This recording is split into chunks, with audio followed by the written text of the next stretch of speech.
ఆ, పవిత్ర హృదయం నుండి, మంచి మనస్సాక్షి నుండి కలుగు ప్రేమే. ఆప్షన్స్ ఎన్ని ఉన్నాయి? 4 ఆప్షన్స్ ఉన్నాయి. ఇప్పుడు ఏది కరెక్ట్? ఏది కరెక్ట్? 4th correct. పైవన్నీ ఆల్రెడీ సిస్టర్ చెప్పారు కదా, పైవన్నీ అనమాట. 4వ ప్రశ్న, నిష్ప్రయోజనమైన ముచ్చట్లకు తిరిగేవారు డాష్. ఆప్షన్ ఏ పరిచయులట, ఆప్షన్ బి శాస్త్రులు, ఆప్షన్ డి ధర్మశాస్త్రోపదేశకులు, ఆప్షన్ డి సద్దుకయ్యులు.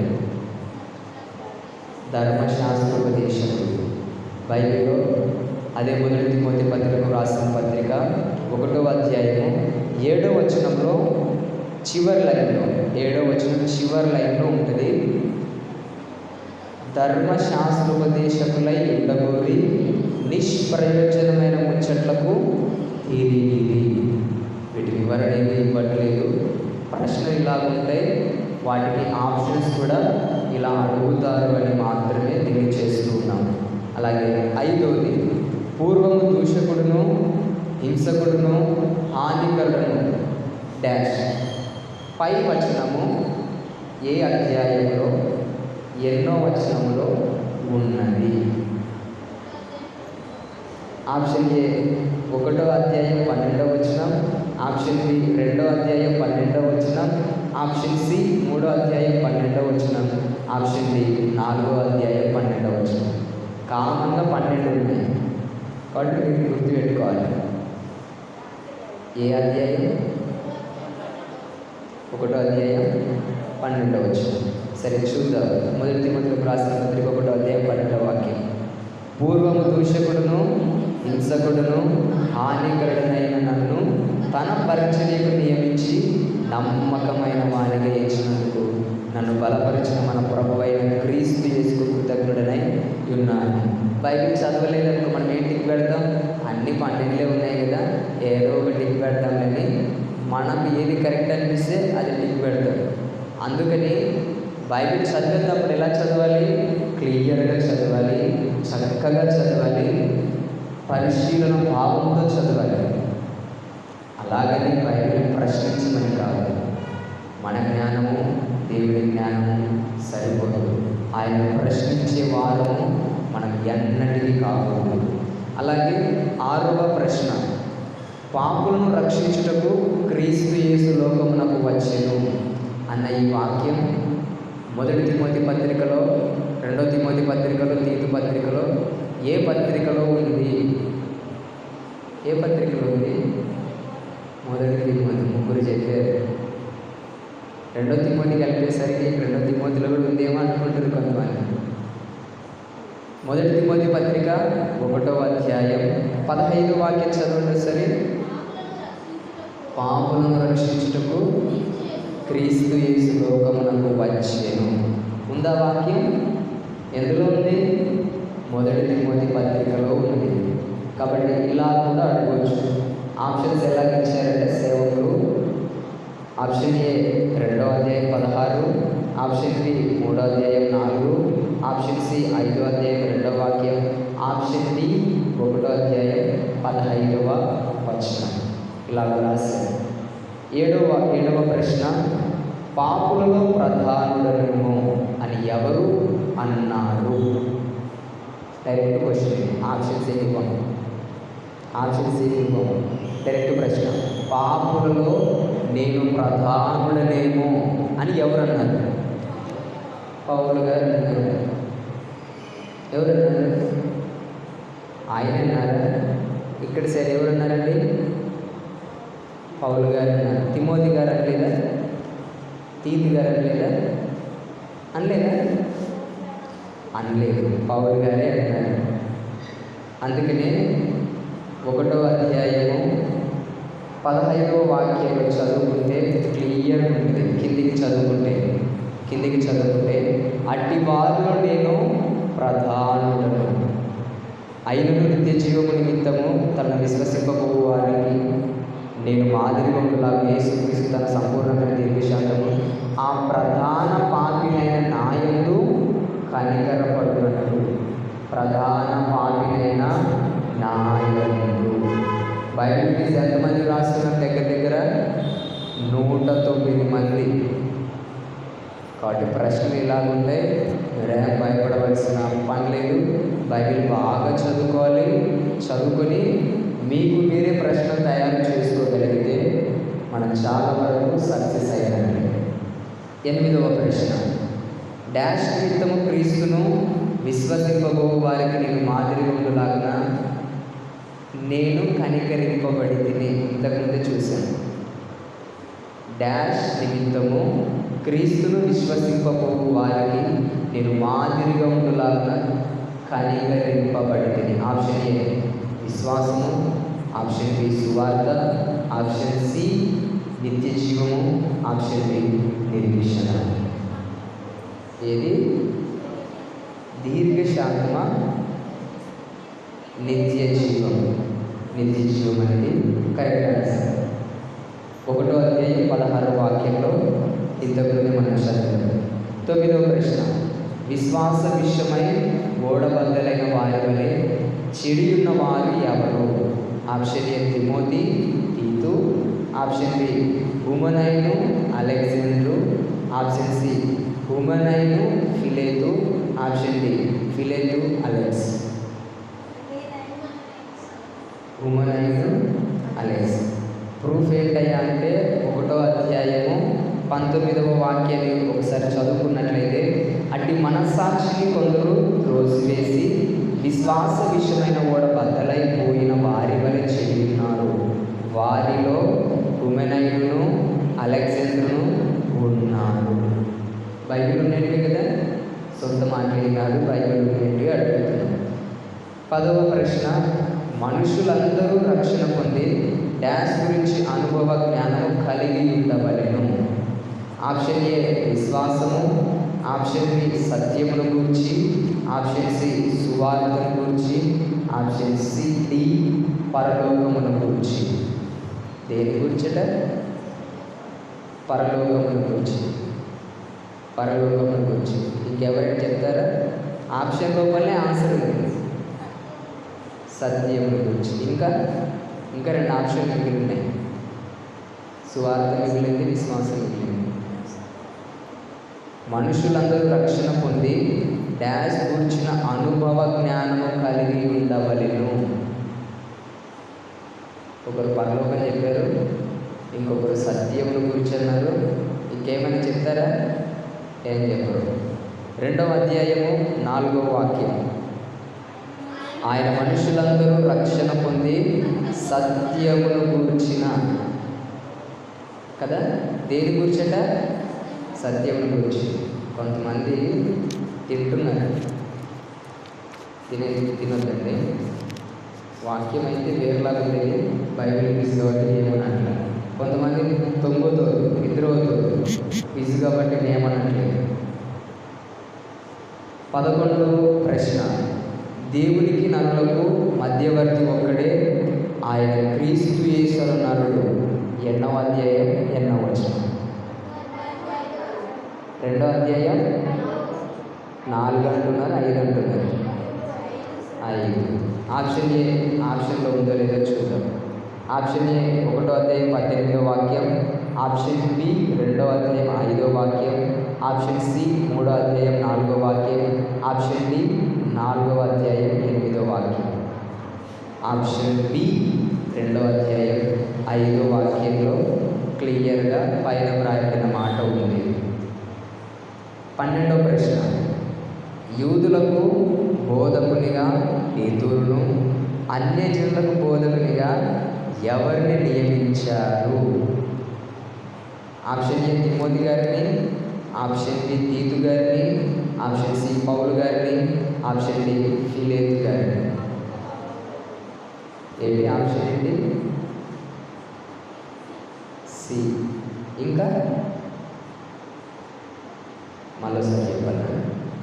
యూదులకు బోధకుడుగా అంటే తన సొంత జనాంగానికి దేవుని మాట చెప్పే అపోస్తులుగా పేతురు గారిని ప్రపంచాడు. అలాగే అన్యజనులకు దేవుని మాట చెప్పే వ్యక్తిగా ఎవరిని ప్రభు నియమించాడు అనేది ప్రశ్న. అందులో ఆప్షన్ ఏంటయ్యా అంటే మొదటిది తిమోతి, రెండోది తీతు, మూడోది పౌలు, నాలుగోది ఫిలిప్పు. 2వ అధ్యాయం 7వ వాక్యం చివరి 2వ లైన్లో ఉంటుంది, అన్యజనులకు బోధకుడుగాను నియమించబడితిని ఉంది కదా. అన్యజనులకు బోధకుడికి ఎవరు నియమించబడ్డారు? పౌలు గారు. ఆయన పరిచర్య ఏంటి అంటే దేవుని ఎరగని వారికి యేసుక్రీస్తు నిజమైన దేవుడు, ఆయన నీ కొరకు నా కొరకు ప్రాణం పెట్టాడు, ఆయన నమ్మి విశ్వాసం ఉంచి నీ పాపాలు ఒప్పుకొని మారు మనసు పొందుకొని పాప క్షమాపణ నిమిత్తమై నువ్వు బాప్తిస్మం తీసుకుంటే డాష్లో చేర్చబడతావు, నిత్య జీవంలో చేర్చబడతావు. డాష్ పొందుకుంటాం. ఏం పొందుకుంటాం? రక్షణ పొందుకుంటాం. నమ్మి బాప్తిస్మం పొందుకోకుంటే డాష్ ఉండును. ఏముండును? నరకం. దాన్ని మనం తెలుగులో ట్రాన్స్లేషన్ బాగా చేసుకుంటే శిక్ష. నమ్మి బాప్తిస్మం పొందుకున్న వారు రక్షింపబడరు, నమ్మని వారికి శిక్ష ఉంటుంది. అదేంటి అయ్యా అంటే పాతాళం కావచ్చు, పాతాళం నుంచి ప్రమోషన్, నరకం. ఇలా కొన్ని మన ప్రశ్నలు కూడా జ్ఞాపకం ఉంచుకోవాలి. అలాగే 13వ ప్రశ్న, పురుషుడు డాష్ లేని వారై పవిత్రతలో చేతులెత్తి ప్రార్థన చేయబడేది. పవిత్రమైన చేతులెత్తి ప్రార్థన చేయబడేది. ఆప్షన్ ఏ కోపము ఈర్ష్య, ఆప్షన్ బి ఈర్ష్య సంశయం, ఆప్షన్ సి సంశయం అసూయ, ఆప్షన్ డి కోపము సంశయం, ఆప్షన్ డి కోపము సంశయం. ఓకే, ఇంకేమైనా చెప్తారా? మీరు ఎవరైనా పురుషులు కాబట్టి పురుషులే మాట్లాడాలన్నారా? ఆప్షన్ డి అన్నారు. సరే చూద్దాం. 1 తిమోతిలకు రాసిన పత్రిక 2వ అధ్యాయము 7వ వాక్యాన్ని ఒకసారి 7 చూసాం కదా, 8 చూద్దాం. ప్రతి స్థలమందును పురుషులు కోపమును సంశయము లేనివారు. అంటే మేమన్నమాట. మాకేముండదట? కోపం ఉండదట, సంశయం ఉండదట. అది కొంచెం సంశయం అదే నాకు తెలియకపోతే దైవసేవకులు తెలుసుకొని మీకు చెప్పే ప్రయత్నం చేస్తాను. మాకంటే కోపం ఉండదట, సంశయం అంటే అనుమానం ఉండదట. కాబట్టి అది మాకు కొంచెం కష్టమైన పైనప్పటికీ వంట పట్టించుకునే ప్రయత్నం చేయాలి. నెక్స్ట్ ప్రశ్న 14వ ప్రశ్న, దైవభక్తి గలవారని చెప్పుకొనిన స్త్రీలకు తగినట్లు డాష్ చేత తమ్మును తాము అలంకరించుకోవాలి. ఆప్షన్ ఇచ్చే పని లేదనమాట. సత్క్రియలు చేస్తారు. కాబట్టి స్త్రీలను పడిన మీరైతేనేమి, వధువు సంఘం అంటే పురుషులు వస్తారు, స్త్రీలు వస్తారు. అందరూ సత్క్రియల చేత మనల్ని మనం అలంకరించుకోవాలి. 15వ ప్రశ్న, నెమ్మదిగా సుఖముగా బ్రతుకు నిమిత్తము మనుషులందరి కొరకు, రాజుల కొరకు, అధికారుల కొరకు ఎలా ప్రార్థన చేయాలి? సంపూర్ణ శాంతితో మరియు ప్రేమతో, బి సత్ప్రవర్తన భక్తితో, సి సంపూర్ణ భక్తితో అలాగే మాన్యతతో, డి విశ్వాసం. ఏంటి? సి అట. మిగతా వారు ఎవరైనా చెప్తారా? మీరు బైబిల్ చూస్తే ఆటోమేటిక్గా తెలిసిపోతుంది. దేనితోటి అక్క విశ్వాసం అంటున్నారు, అక్కడేమో సంపూర్ణ భక్తి అంటున్నారు. సరే చూద్దాం.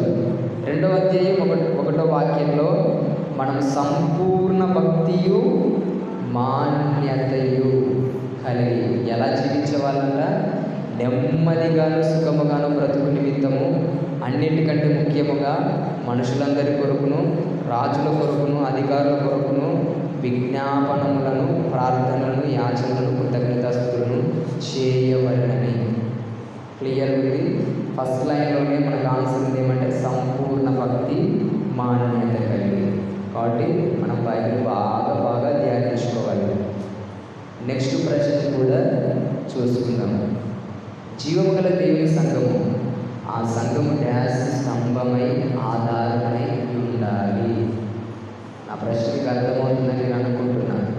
చాలామంది నిద్రవుతున్నారు, వాక్యం అయితే బాగుందో ప్రశ్న కాబట్టి చాలామంది సేవకులు ఉన్నారు. జీవము గల దేవుని సంఘము, ఆ సంఘము డ్యాష్ స్తంభము ఆధారమై ఉన్నది. ఆప్షన్ ఏ నీతికి, ఆప్షన్ బి విశ్వాసమునకు, ఆప్షన్ సి భక్తికి, ఆప్షన్ డి సత్యమునకు. ఏది చూజ్ చేసుకుంటారు? అంటే మనం బైబిల్ చదవట్లేదు అంటే కొంతమంది ఒక ఆప్షన్ సెలెక్షన్ చేశారు, అక్కడ సత్యం ఉన్నాను, ఇంకా అయితే చదవట్లేదు, బైబిల్ చదవట్లేదు అనమాట.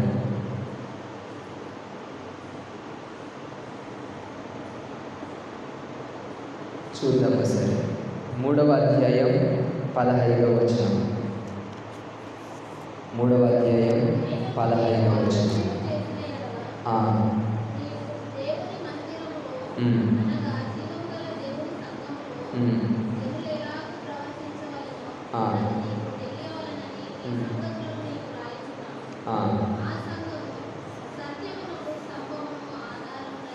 దేనికి? సత్యమునకు. కాబట్టి మనకు ఆప్షన్లో ఎన్ని ఆప్షన్లు ఉన్నాయి? 4 ఆప్షన్లో 1 మాత్రమే కరెక్ట్.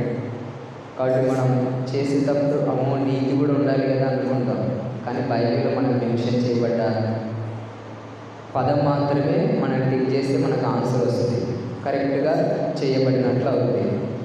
నెక్స్ట్, అధ్యక్షుడకు వాడు సంఘమునకు వెలుపటి వారి చేత డాష్ పొంది ఉండవలెను. వెలపటి వారి చేత అంటే సంఘం బయటి వారి చేత. మనకు అర్థం కావడానికి మనం చర్చికి వచ్చాము, ప్రార్థన చేసుకుంటున్నాం, పాటలు పాడాము, వాక్యం వింటున్నాం, మరలా ప్రార్థన చేసుకుని ఇంటికి వెళ్తున్నాం. ఇంటి పక్క వారు లేకపోతే దేవుడు నమ్మని వారు, మన బంధువులు మన గురించి ఏమి ఇస్తే బాగుంటుంది? నేను ఆన్సర్ చెప్పేసాను ఆల్మోస్ట్. ఏమి ఇస్తే బాగుంటుంది? బాబు తెలుగు అర్థం కావట్లేదు. ఏమి ఇస్తే బాగుంటుంది మన గురించి? ఆప్షన్ చూద్దాం. మంచి పేరు కదా, వారి చేత మంచి పేరు పొందుకుంటే బాగుంటుంది. రెండోది, మంచి పలుకుబడి నేటి దినాల్లో చాలా అవసరం. ఆప్షన్ సి, మంచి సాక్ష్యము, అది మనం తెలుసుకోవాలి. ఆప్షన్ డి, మంచి విశ్వాసం అంటారు. దీంట్లో ఏది కరెక్ట్ అయి వినవచ్చు? మంచి సాక్ష్యం. బైబిల్ కూడా మనం చూసినట్లయితే 3వ అధ్యాయం 7వ వాక్యం, 1 తిమోతికి రాసిన పత్రిక 3వ అధ్యాయం 7వ వాక్యంలో చివరి లైన్ సంఘమునకు వెలుపటి వారి చేత మంచి పేరుగా, మంచి పలుకుబడిగా, అంటే మీరు బైబిల్ చూస్తున్నారని అర్థం, మంచి సాక్ష్యము పొందిన వాడే ఉండవలెను. కాబట్టి ఆప్షన్స్ అందులో ఒకటే కరెక్ట్ అయి ఉంటుంది కాబట్టి మనం జ్ఞాపకం చేసుకోవాలి. చివరిగా రెండు చెప్పేసి నేను ముగించే ప్రయత్నం చేస్తాను. 18వ ప్రశ్న, శరీర సంబంధమైన స్వభావము కొంచెము మట్టుకే ప్రయోజనకరము కానీ డాష్ ఉంటే డాష్ అయితే. ఆప్షన్ ఏ దైవభక్తి, ఆప్షన్ బి సద్భక్తి, ఆప్షన్ సి హితబోధ, ఆప్షన్ డి సుబోధ. దైవభక్తి అంతేనా? దైవభక్తి. 1 తిమోతికి రాసిన పత్రిక 4వ అధ్యాయం 8వ వాక్యం చదువుకుందాము సరే. శరీర సంబంధమైన సాధకము కొంచెం మట్టికి ప్రయోజనకరము కానీ దైవ భక్తి ఇప్పటికీ జీవము విషయంలోను రాబో జీవన విషయంలోను వాగ్దానముతో కూడినదైనందున అది అన్ని విషయములలో ప్రయోజనకరము. అన్ని విషయాల్లో ప్రయోజనకరమైనది ఏంటిది అంటే దైవ భక్తి. చివరి 2 ప్రశ్నలు దయచేసి ముగిస్తాను. ఆయన శిష్యుడిగా ప్రత్యక్షమయ్యేటప్పుడు డాష్ విషయమున నీతిపరుడని తీర్పు పొందేను. ఆప్షన్ ఏ కింద చెప్పేశారు. ఆప్షన్ ఉందో లేదో చూద్దాం. ఆప్షన్ ఏ నీతి విషయము, ఆప్షన్ బి భక్తి విషయము, ఆప్షన్ సి నిరీక్షణ విషయము, ఆప్షన్ డి ఆత్మ విషయము. ఏమంటారు? డి అంటారు. ఫిక్స్ చేయమంటున్నారా? మీరు కూడా చెప్పాలి. దేని విషయం? ఆత్మ విషయం. ముగ్గురు చెప్పారు ఆత్మ విషయం అని. భక్తి విషయం అని ఉంటుందా? ఉంటుందా? ఉండొచ్చు అని ఒప్పుకున్నారు. చిన్నపిల్లలు మొదటి తిమోతిలకు రాసిన పత్రిక 3వ అధ్యాయం 16వ వాక్యం. 16వ వాక్యంలో నిరాక్షేపముగా దైవభక్తిని గురించిన మర్మము గొప్పదైనది. ఆయన శరీరుగా ప్రత్యక్షకుడాయను. ఆత్మ విషయమున నీతిపరుడని తీర్పు పొందాడు. దేని విషయమున నీతిపరుడని తీర్పు పొందాడు? ఆత్మ విషయం. చివరిగా చెప్పేసి ముగిస్తాడు. 20వ ప్రశ్న. డాష్ కొందరు అబద్ధికులు వేషధారుల వలన మోసపరచు ఆత్మలయందు దెయ్యముల బోధయందు లక్ష్యముంచి విశ్వాస భ్రష్టులగుదురని ఆత్మ తేటగా చెప్పుచున్నాడు. డాష్ అని ముందర చెప్పారు కదా. ఆప్షన్ ఏ చివరి దినాల్లో, ఆప్షన్ బి దుర్దినాల్లో, ఆప్షన్ సి చెడ్డ దినాల్లో, ఆప్షన్ డి కడవరి దినాల్లో.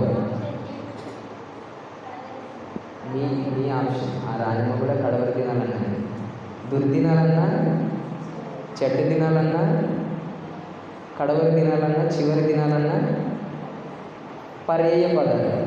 మరి ఏంటి సెలెక్షన్ చేస్తారు? ఇవాళ కడవరి దినాలేనా? సరే ఒకసారి చూద్దాం. మొదటి తిమోతిలకు రాసిన పత్రిక 4వ అధ్యాయం 1వ వాక్యం. అయితే కడవరి దినములలో కొందరు అబద్ధికుల వేషధారణ వలన మోసపరచు ఆత్మలయందును దెయ్యముల బోధయందును లక్ష్యముంచి విశ్వాస భ్రష్టులగుదురని ఆత్మ తేటగా చెబుతున్నాడు. ఈ విషయాలు చెప్తే సంఘంలో మనకు చాలా చాలా బాగా అనిపిస్తుంది. ఆత్మనట ఏం చేస్తుందట? కడవరి దినాల్లో అబద్ధికుల వేషధారణ వల్ల మోసపరచబడతారట. ఎవరు? సంఘమైన మనమే. వాళ్ళు చెప్పేది వాక్యమే, ఇక్కడ చెప్పేది వాక్యమే. కాకపోతే ఏం చేయబడతారట? ఏం చేయబడతారండి? అయ్యి బాబా, అబద్ధికుల వేషధారణ వల్ల క్లియర్గా చెప్పాలంటే నేను సేవకుడే, అయ్యగారు సేవకుడే. నేను అబద్ధ బోధ చేస్తే కనపడకుండా చేస్తాను, అయ్యగారు చేస్తే బయటపడేటట్టు చేశారు అనుకోండి. ఎవరిని ఫాలో అవుతారు? అది క్లియర్. ఇంకేముంది? విశ్వాస భ్రష్టులవుతారట. దాంతోపాటు ఏమనుంది? ఆత్మలయందు దెయ్యముల బోధయందు. దెయ్యాల నుంచి బోధ చేస్తాయా? సేవకుల బంధువులు చేస్తాయి మరి, అంతే కదా. కాబట్టి బోధ ఏది పడితే వినడం నీ ఆత్మీయ జీవితానికి, నా ఆత్మీయ జీవితానికి అంత క్షేమం కాదు. అందుకని బైబిల్లో ఉందో లేదో చూసుకొని మరీ బోధ వినాలి. కాబట్టి ఇంతటితో బైబిల్ ముగిస్తూ ఉన్నాం. ఇంకా 10కి పైనే ప్రశ్నలు ఉన్నాయి తిమోతిలకు రాసిన పత్రికలో. ఇలా 2వ తిమోతి, ఇలాగే తీతుకు రాసిన పత్రికలు మీరు చేసుకుంటే చాలా చక్కగా మీరు స్కోర్ చేస్తారని ఆశిస్తూ ఉన్నాం.